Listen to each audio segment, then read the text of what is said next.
وبرحمة بنا من شر الجهل ثم أحببنا اللهم اهدنا وتصالح اللهم وأوصي وأمرك رضي الله عنه وقال الله عنه اللهم آمنا أعوذ بالله من الشيطان الرجيم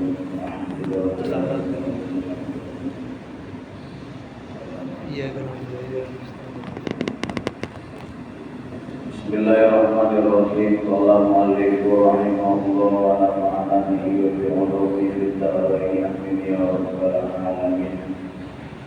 Bismillahirrahmanirrahim. Al-babu as-sabi'u fi fadilati siwaki. Bab yang ketujuh menerangkan tentang keutamaannya siwak. Siwak itu adalah gosok gigi, sikatan, itu namanya siwak. Boleh berbentuk, kalau kita berbentuk sikat sama odol boleh, atau berbentuk kayu boleh. Tapi yang mengikuti sunnahnya Rasulullah SAW, siwak itu menggunakan kayu arok. Kayu arok itu ada di arah sana. Kalau di kita nggak ada kayu arok. Tapi sekarang lebih modern lagi, kayu arok malah diproses menjadi salah satu pasta gigi. Ada pasta gigi mereknya namanya siwak, itu terbuat dari kayu arok. Nah, ternyata gosok gigi ini termasuk salah satu syariat penting yang diajarkan oleh baginda Nabi Muhammad SAW. Sehingga tentang masalah siwak ini lumayan banyak hadisnya tentang keutamaannya siwak. Rawiyan an Abi Hurairah radhiyallahu anhu anna Rasulullah sallallahu alaihi wasallam qala. Riwayat dari sahabat Abu Hurairah radhiyallahu anhu, Rasulullah sallallahu alaihi wasallam bersabda, "At-taharatu arba'un." Bersuci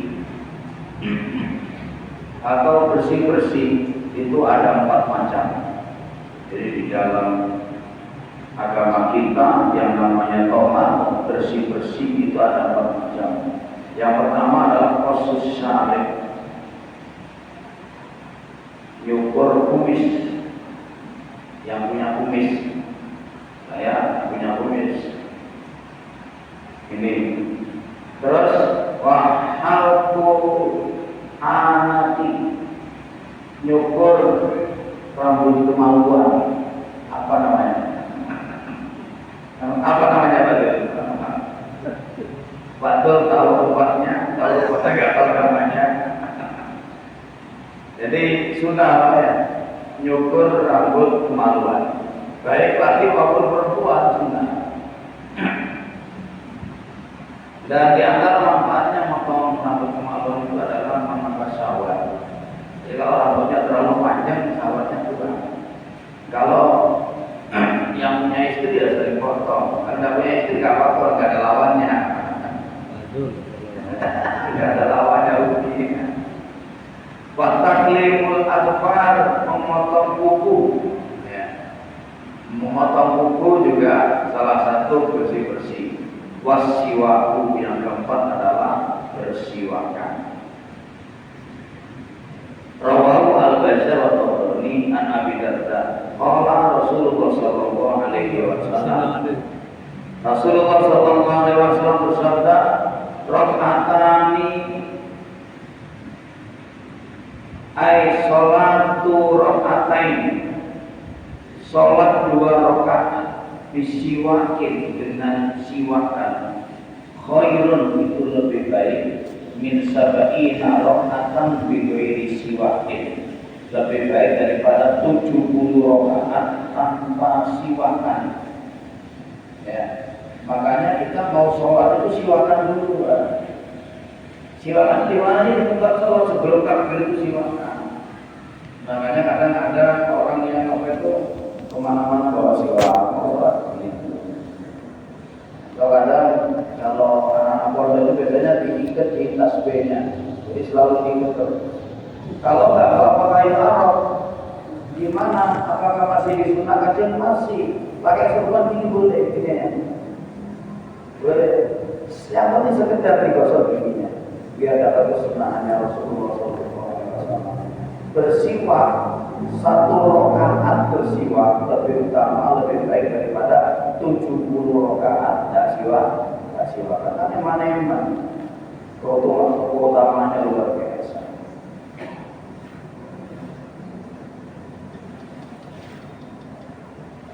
Rawahu ad-Darqutni an Ummu Darda wa isnaduhu hasan. Lima fi min al-fawaid allati minha bayrul ra'iqatil fam wa tadhkiru syahadati indal maut. Jadi pemanfaatnya ya siwakan itu biar bau mulutnya baik, bagus itu. Kemudian kalau amanah bila dalil fi hadis ala afdaliyat siwak alal jamaati allati ya bisaqi wa isminan berjata. Tetapi siwakan itu tidak ditemukan dalil sholat dengan siwakan itu lebih utama daripada sholat jamaah yang tak siwakan tidak ada. Maksudnya apa? Maksudnya menurut Imam Al-Manawi tetap lebih utama sholat jamaah biar tidak siwakan daripada siwakan tapi sholatnya tidak jamaah. Ini menunjukkan kalau jamaah itu utamanya luar biasa.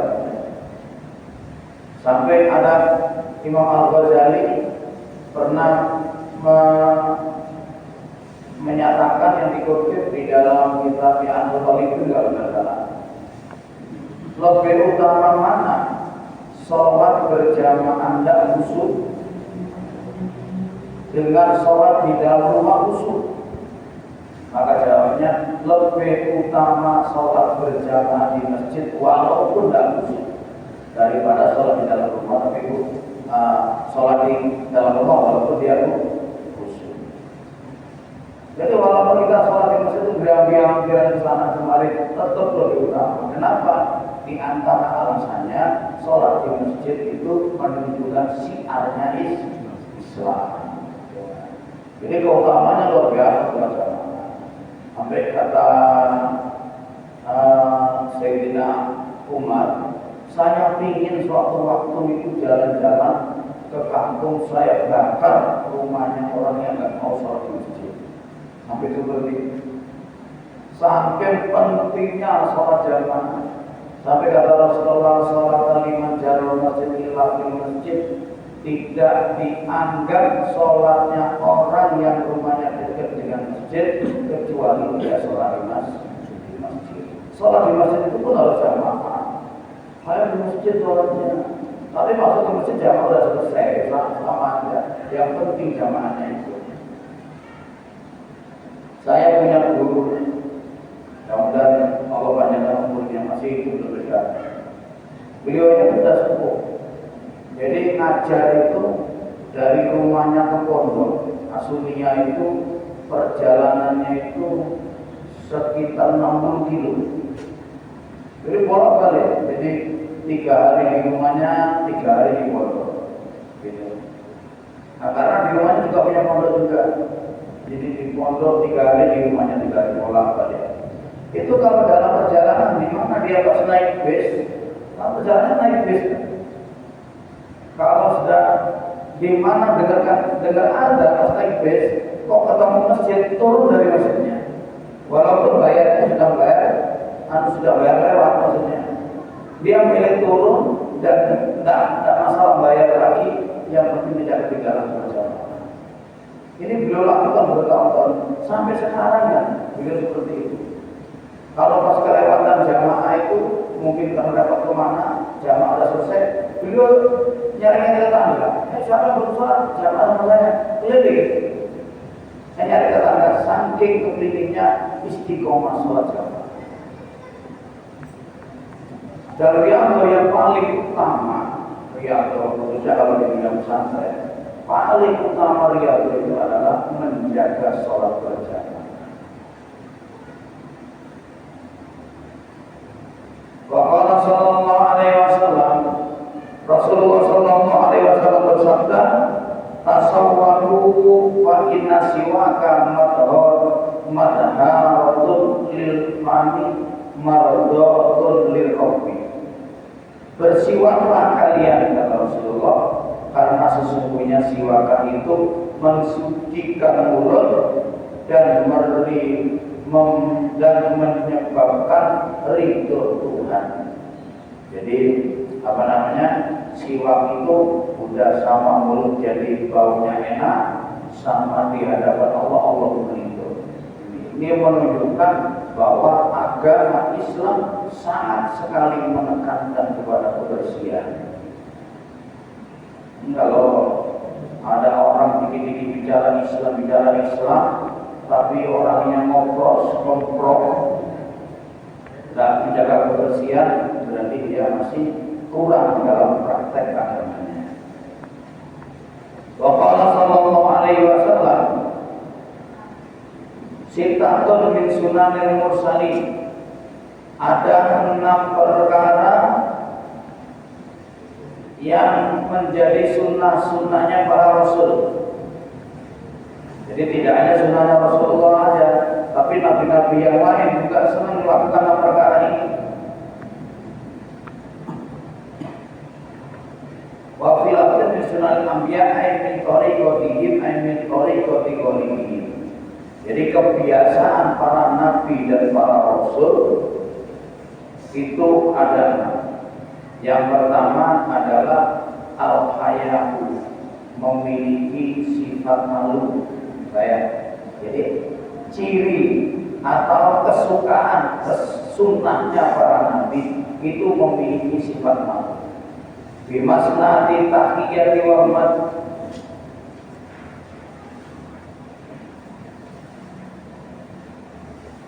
wa tahyiru yuktara al-insan min kulli amal la yusiru syar'an. Maksudnya sifat malu itu apa? Berusaha tidak melakukan hal-hal yang dianggap tidak baik di dalam agama atau jelek di hadapan manusia dan juga jelek di hadapan agama. Jadi hal-hal yang nggak pantas. Ya, sifat malu contohnya banyak Pak ya. Misalnya di depan orang banyak atau lagi bertamu makannya terukur, nggak terlalu berlebihan makannya, nggak terlalu lihat, nggak menampakkan rakusnya, Ini di antara contoh-contohnya. Wal ilmu aisya'atu sodri wa tahmim. Yang kedua, sunnah-sunnahnya Rasul adalah sifat al-hilm. Kalau mana Jawa itu gimana nih, aris atau tidak mudah tersinggung dan lapang dada, tidak mudah sakit hati, tidak mudah tersinggung, tidak mudah berprasangka buruk. Pokoknya hatinya plong terus. Ini termasuk kunci kesehatan. Jadi orang yang sering sakit-sakitan itu dia sering sakit hati, sering tersinggung, dikit-dikit tersinggung, dikit-dikit sakit hati, dikit-dikit marah, dikit-dikit suudon, dikit-dikit iri hati. Ini penyakit-penyakit hati yang bikin menjadikan asbab fisik kita tidak sakit. Ini salah satu sunnahnya para nabi, itu saat sodri, lapang dada. Jadi kalau ada orang yang lagi jelek-jelekan, enjoy aja, senyumin aja. Kalau ada orang lagi curiga sama kita, senyumin aja. Kalau ada orang berprasangka buruk, senyumin aja. Kalau ada orang memfitnah kita, senyumin aja. Pokoknya tenang aja. Ini biasanya orang itu sehat dan banyak keluarganya kalau seperti itu. Ada orang dikit-dikit tersinggung, ada cerita ngomong apa yang lain, nangkapnya lain, gitu ya. Ada cerita. Ceritanya itu di dalam rumah tangga ada menantu laki